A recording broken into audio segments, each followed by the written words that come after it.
Well, Biden's speech yesterday to mark the January 6th fascist attack on the U.S. Capitol was delivered in Statutory Hall in the U.S. Capitol building, where he noted in his speech, quote, "This is where the House of Representatives met for 50 years in the decades leading up to the Civil War. On this floor is where a young congressman of Illinois, Abraham Lincoln, sat at desk 191. And I swear, I wish people would stop making Abraham Lincoln this great hero of freedom, since he was the man who said, quote, "If I could save the Union without freeing any slaves, I would do it. And if I could save it by freeing all the slaves, I would do it. And if I could save it by freeing some and leaving others alone, I would also do that."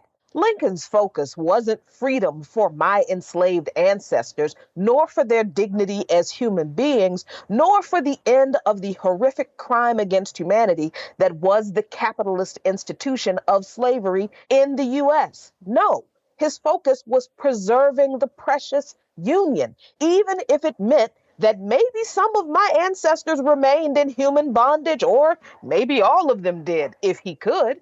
Biden also said of the rampaging horde of Trump supporters that, quote, "A crowd that professes their love for law enforcement assaulted those police officers, dragged them, sprayed them, stomped on them. Over 140 police officers were injured." But in referencing what the cops went through that day, Biden said they've repeatedly asked since that day, how dare anyone, diminish, belittle, or deny the hell they were put through. Oh, like everything we go through at the hands of the same cops is belittled by Republicans, of course, but by Democrats too?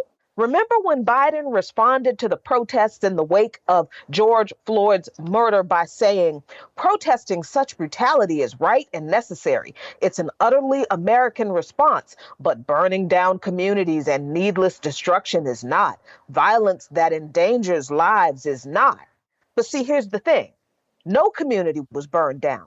In fact, the Armed Conflict Location and Event Data Project, ACLED, found that in more than 93% of all demonstrations connected to the movement against police brutality after the murder of George Floyd, demonstrators have not engaged in violence or destructive activity in more than 93% of all those protests. And they reported that despite the media focus on looting and vandalism, there was no widespread violence. In some cases where demonstrations did turn violent, that was done largely by agents provocateurs or infiltrators instigating the violence. But ACLED also reported that government forces took a heavy-handed approach to the growing protest movement and used force more often than not. So whose lives were endangered during those protests, except the people in the streets who were being brutally assaulted by ever more repressive and violent police responses? And did Biden ever, one time, condemn the violence against protesters by private citizens using guns, baseball bats, and cars that we repeatedly reported on? No, he did not once. So how dare he belittle and deny what we were put through? I guess now the cops know how we feel. Biden said of the rioters, this wasn't a group of tourists. This was an armed insurrection. They weren't looking to uphold the will of the people. They were looking to deny the will of the people. They weren't looking to uphold a free and fair election. They were looking to overturn one. Yes, they were indeed insurrectionists trying to overturn an election. But does Biden forget that during his own campaign, he made it clear that he wasn't going to listen to the will of the people in regard to canceling student loan debt, pushing for Medicare for all, raising the federal minimum wage? The will of the people has to be just as important during political campaigns as it is during the voting process to determine elections. Otherwise, we're just voting for liars and hypocrites all the time. Oh, wait.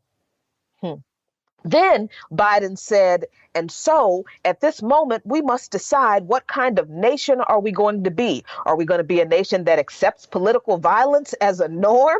And I would really like to ask the people in Afghanistan, Vietnam, Sudan, Djibouti, Mali, Haiti, Cuba, Venezuela, Ethiopia, Chile, Nicaragua, El Salvador, Panama, Iran, and all the other countries where the U.S. has indeed used covert operations, coups, and sanctions to commit some form of political violence to expand its imperialist influence throughout its entire existence, I'd love to ask those people what kind of nation they think the U.S. is. Hell, ask the Native Americans about this nation's political violence against them as the norm and how it still very much is. I'm sure those people scoffed out loud like I did when Biden said they, the insurrectionists, want to rule or they will ruin what our country fought for at Lexington and Concord, at Gettysburg, at Omaha Beach, Seneca Falls, Selma, Alabama, and what we were fighting for, the right to vote, the right to govern ourselves, the right to determine our own destiny. That was funny to me because this country denies other countries that don't want capitalism as a business model those rights all the time. Biden, of course, took the opportunity to smear China and Russia in his speech, saying, from China to Russia and beyond, they're betting that democracy's days are numbered. They've actually told me democracy is too slow, too bogged down by division to succeed in today's rapidly changing, complicated world. I doubt very seriously that leaders of either country told Biden that democracy is too slow to succeed in today's world. I bet what they said was that their governments had put people's needs first in policies and have been able to move hundreds of millions of people out of extreme poverty and have provided for people first in the face of this pandemic and saved lives, like China has, where the U.S. always prioritizes profits and business over people, and people die. And that no matter how much the U.S. claims that Russia is a military threat to Ukraine, about to invade that country at any moment, it's not Russia that orchestrated the overthrow of a democratically elected government in that country in favor of a bunch of right-wing fascists. And it's not Russia that has over 800 military bases around the world. Of course, the fascist contingent in this country is a grave threat to us all, still is, and always has been, long before Trump came along. But let's not pretend that Joseph Biden and the neoliberal imperialist policies that Democrats favor are a real answer to stop them, because they are not. Follow Luke Mon Nation on patreon.com/LukeMonNation for lots of great content.